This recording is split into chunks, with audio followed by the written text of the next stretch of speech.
Calder Briggs had lived 10 quiet winters on the edge of Apache land, asking nothing from anyone. But when 2 wounded Apache sisters collapsed outside his fence, he carried them in and gave them the last of his food, knowing full well it might cost him everything. By dawn, armed settlers circled his gate. But what none of them expected was who else had seen the firelight that night. 700 Apache warriors now stood on the ridge, silent, watching. And what happened next would be spoken of for years. The wind was cold that morning, blowing hard down from the mountains and carrying dust across the dry land. Calder Briggs rode slowly, a small sack of food tied to his saddle, just some old bread, a bit of salt, and the last of his beans. Winter had come early, and he didn't have much left. The land was quiet, but it wasn't a good quiet. It was the kind of silence that comes after trouble. The townsfolk were still afraid. The Apache was still angry.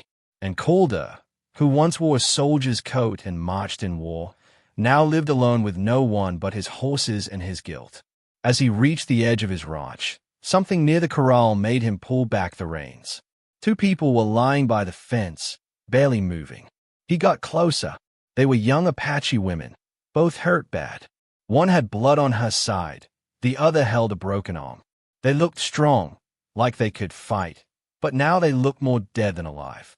Calder sat on his horse, thinking. Helping them could bring big trouble.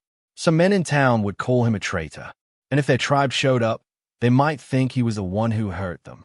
But leaving them there, in the cold, to die? He couldn't do that. Not again. Not after what he'd seen in the war. He climbed down and lifted the first one into his arms. She was heavy, but she didn't wake. Then he carried the second. He brought them into his small cabin and laid them near the fire. He used up the last of his wood to start the flames, and poured all his beans into the pot. It wasn't much, but he didn't keep any for himself. He sat down on the floor, knees aching, and watched the fire grow. The fire crackled low in the stone hearth, casting soft light across the worn cabin walls. Calder moved quietly, tearing clean cloth into strips while the pot of beans simmered low. One of the girls stirred. Her eyes opened, dark, sharp, and tired. She tried to lift her arm but winced. Calder knelt beside her and gently held her wrist. It was swollen bad, maybe broken. No words passed between them, just a slow nod from her, as if to say, "Do what you must." He cleaned the cuts with what was left of the whiskey and tied the arm tight to a strip of pine board. She watched his hands the whole time, her face unreadable. The other girl, younger but taller, had a deep cut along her ribs, crusted with dust and dried blood. Calder worked carefully, wiping it clean, wrapping it tight. They didn't speak his language, and he didn't speak theirs, but they understood enough. He gave them stew in wooden bowls. They ate slow, eyes still on him, unsure. Calder didn't speak much either. He just kept the fire going and gave them space. Later that night, he sat by the fire sharpening a blade when he heard it, a soft sob, almost a whisper. He looked over and saw the older girl curled around the younger one, her hand brushing the other's hair like a mother would. That's when he saw it plain. These weren't just warriors. They were sisters. Without a word, Calder got up, crossed the room, and laid his only blanket over them both. He didn't say anything. He just nodded once, then settled on the cold floor near the door, rifle close. At first light, Calder went outside to check the corral, and saw them. 2 dead horses. Shot days ago, maybe chased off. He stood there a moment, jaw tight. He knew their people would be searching. So he saddled his own horse and rode a mile out. On a high ridge, he built a low fire, just enough to make a signal curl of smoke. Not military, just human. When he returned, both girls were sitting upright. The older one pointed west, then placed her hand over her chest. Calder nodded. "I hope they find you." By late morning, the wind had eased but the cold stayed sharp. Calder stepped outside, feed bucket in hand, and spotted faint hoof prints along the upper ridge, thin, scattered, and deliberate. Apache scouts. He didn't flinch, just looked once, took it in, and went about his work. If they meant to watch, let them. If they meant to come, they'd do it whether he stared or not. He chopped wood slow and steady, the sound of the axe splitting logs echoing against the stillness. He drew water from the well, keeping a quiet rhythm, making sure the two girls inside could see his calm. They hadn't left. He hadn't asked them to. They were still weak, and he wanted them to understand. He wasn't their jailer, nor their master. They could walk if they chose, but they wouldn't be pushed. Then he heard it. Hooves again. Not soft and spaced like scouts, but clustered, heavy. Settlers. 5 men rode up through the low pass, rifles across their saddles. At the front rode a thick-shouldered man with a red beard and a slouch hat pulled low. Dewey Rudder. Calder knew him, ex-Confederate cavalry turned self-appointed watchman for the valley. Mean-hearted, always had something to prove. Morning, Rudder called, too loud for politeness.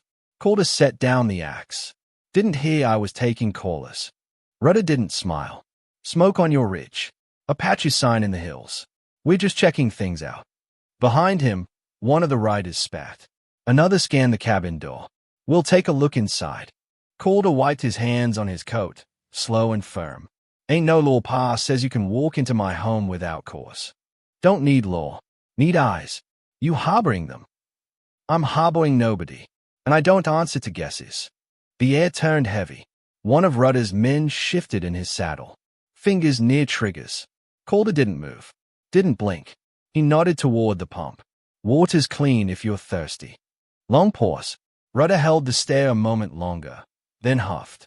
You got till sundown to think about who your friends are. They turned and rode off, dust trailing. Inside, the sisters had heard it all. The older one touched her chest, ready to go. But Calder only pointed to the sky. Thick gray clouds were building over the hills. Storm's coming, he said. That night, he didn't undress.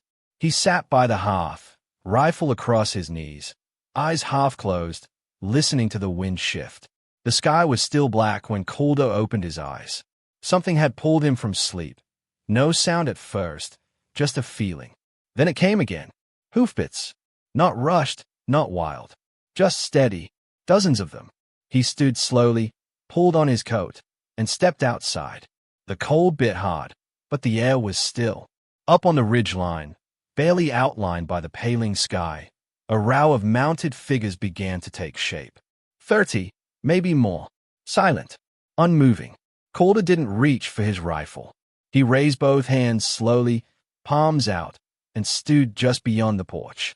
Behind him, the cabin door creaked open. The younger sister stepped out barefoot, shoulders wrapped in a wool shawl. Her face was calm, but her eyes burned with something older than fear.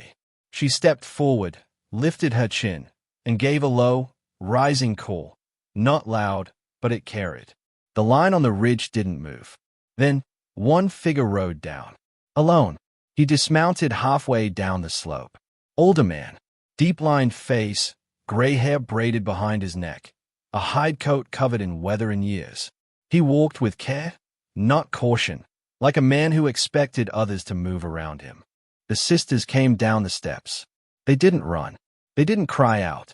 They approached him slowly, heads lowered with respect. The older one spoke first, quiet words in Apache.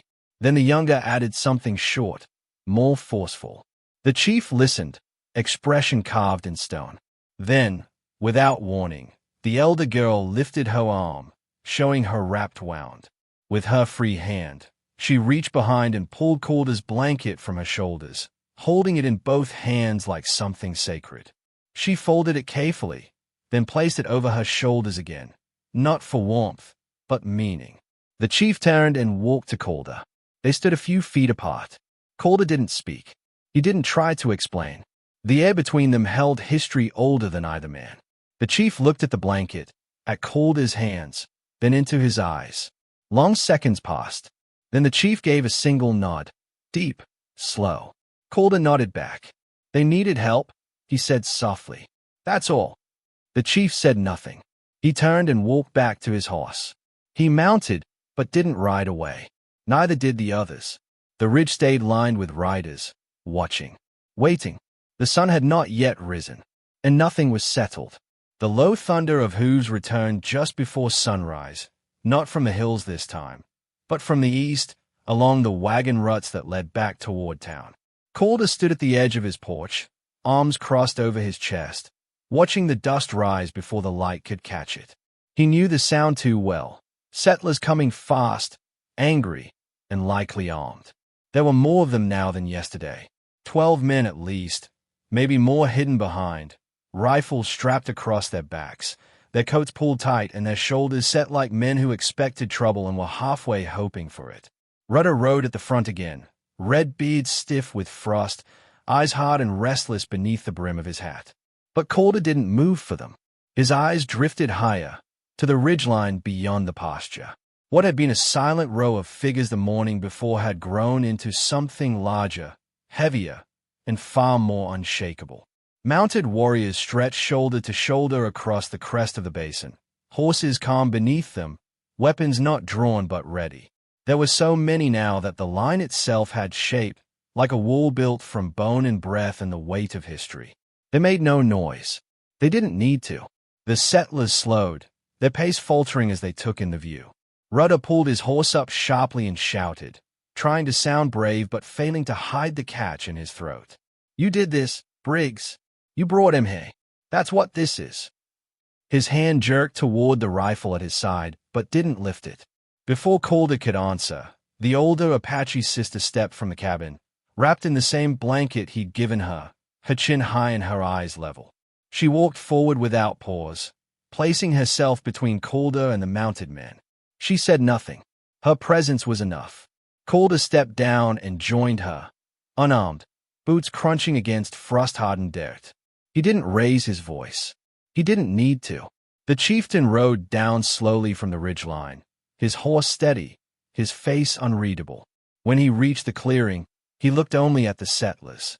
His words were careful, but each one carried weight. "You came here to threaten him." He shared what little he had. "Now he is under my roof." The wind caught no reply. Rudder's bravado cracked. His fingers twitched near his rifle, then dropped away. One man behind him turned his horse. Another followed. Then Rudder backed up slowly, saying nothing. When the last settler had disappeared down the trail, the youngest sister approached. She reached for Calder's hand, placed it gently over her heart, and held it there. He didn't speak. He only nodded. The snow lingered longer that year, clinging to the roots of the cottonwoods well into March. Calder worked the land the way he always had, quietly, without hurry, without complaint. The days grew longer, and with them, the silence returned, but it no longer felt like loneliness. The sisters were gone. One morning, they simply weren't there. The bedrolls folded neat, the cabin swept clean as if they'd never stepped inside. But Calder knew better. Their scent still hung in the wool blanket. Their quiet had left an echo behind. Not 2 weeks later, he found the first bundle, tied in river reeds and left on the porch without a sound. Inside, smoked meat, flint tools, a thick fur blanket stitched at the edges with red thread. No note, no mark. But Calder didn't need one. He brought it inside and set it near the hearth without a word. The next month, another bundle came. Then another. Folks in town stopped looking him in the eye. They still nodded, still said, "Morning," but no one asked questions, and no one brought up Rudder or what happened out near the ridgeline. A man from the mountains passed through in early spring, an old trapper with one bad eye and a mule that walked sideways. He brought a gift, wrapped in soft leather, tied with rawhide. Inside was a necklace made of 2 thick braids of dark hair, woven tight together. Between them, a carved bead, etched with lines that Calder didn't understand, but felt the meaning of just the same. He hung it by the hearth, just beneath the mantel. It swayed gently whenever the wind caught the cracks in the door. Now and then, someone new would ask what happened that winter, the one with all the noise on the ridge and the riders no one saw leave. Calder never gave the full story. He'd just ladle stew into a bowl, push it across the table, and say, "Sometimes it don't take much. Just a warm fire and a little kindness. That goes farther than a rifle ever will." Then he'd sit back and share what food he had. That part hadn't changed.